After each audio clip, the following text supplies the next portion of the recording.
ସାଙ୍ଗମାନେ ଆଜି ବୁଲିବା ଚକରେ ମୁଁ ଏଠି ପୁରା ଫସିଗଲି।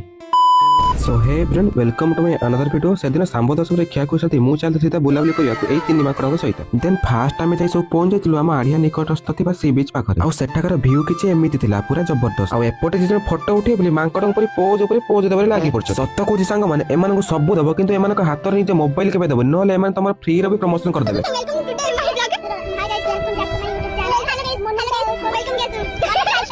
ଦେଖିଲେ ତ, ତାପରେ ଆମେ ଆମର ସବୁ ଏପଟେ ବୁଲିବାରେ ବ୍ୟସ୍ତ ହେଲେ ଇଏ ତାର କେତେବେଳେ ଏଠି ସେ ହାଡକୁ ମାଣ୍ଡି ପକେଇ ତାକୁ ଜୁଆର ହବାରେ ଲାଗେ। ଆଉ ତାପରେ ଏମାନେ ଏଠି ବତକ ପଛେ ଫଟୋ ଉଠେଇ ବୋଲି ଦେଖୁନ କେମିତି ମାଡ କଣ ଲାଗିଗଲେଣି।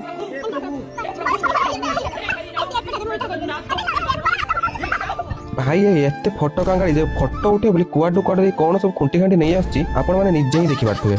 ସେଠି ବୁଲାବୁଲି ମଜା ମସ୍ତି ସାରି ନେକ୍ସଟ ଆମେ ବାହାରିଥିଲୁ ଜଗାର ଦର୍ଶନ। ଆଉ ଆମେ ନା ଏପଟେ ସମୁଦ୍ର ବନ୍ଧ ଦେଇ ବାହାରିଗଲୁ, କାହିଁକି ନା ଏପଟେ ବହୁତ ସର୍ଟକଟ ବାଟ। ଆଉ ଏଇ ସର୍ଟକଟ ବାଟ ଚକରେ ଆମେ ଏମିତି ଫସିଛି ବୋଲି କେବେ ବି ଭାବିନଥିଲି। ବାଟରେ ଯାଉ ଯାଉ ପଡିଥିଲା ଏମିତି ଗୋଟେ ବଡ ଖାଲ। ଆଉ ସେ ଖାଲକୁ ଦେଖି ମୋର କଣ ଚିନ୍ତା, ବିଲକୁଲ ନୁହେଁ, କାହିଁକି ନା ମୋ ପଛରେ ଦିଟା ପେହଲବାନ ଅଛନ୍ତି। ଦେନ୍ ଭଲରେ ଭଲରେ ସେ ଖାଲରୁ ମୁକ୍ତି ପାଇଁ ଆମେ ଯାଇ ପହଞ୍ଚିଥିଲୁ ଫାଇନାଲି ଜଗା ପାଖରେ। ଦେନ୍ ସେଠି ପହଞ୍ଚି ଆମେ ଭଲ ଭାବେ ଜଗାକୁ ଦର୍ଶନ କରିଥିଲୁ। ଆଉ ଆପଣ ମାନେ ଯଦି ଜଗାକୁ ସତରେ ଭଲ ପାଉଥିବେ ନିହାତି କମେଣ୍ଟ ଜୟ ଜଗନ୍ନାଥ ବୋଲି ଲେଖିବେ। ଦେନ୍ ଜଗାର ଦର୍ଶନ ସାରି ଫେରିଲା ବେଳେ ବାଟରେ ଟିକେ ଆମେ ଗୁପଚୁପ ଖାଇଥିଲୁ। ଆଉ ଗୁପଚୁପ ଖିଆ ସରିବା ପରେ ଚାଲିଥିଲୁ ଆମେ ଆମ ନିଜ ନିଜ ଘର। ଆଉ ଆଜି ପାଇଁ ଏତିକି, ଦେଖା ହବ ପୁଣି ନେକ୍ସଟ ଭିଡିଓରେ। ସେଥିପାଇଁ ଫଲୋ ଆଣ୍ଡ ସବସ୍କ୍ରାଇବ କରିବାକୁ ଜମା ଭୁଲିବେନି। ରହିଲି, ଜୟ ଜଗନ୍ନାଥ।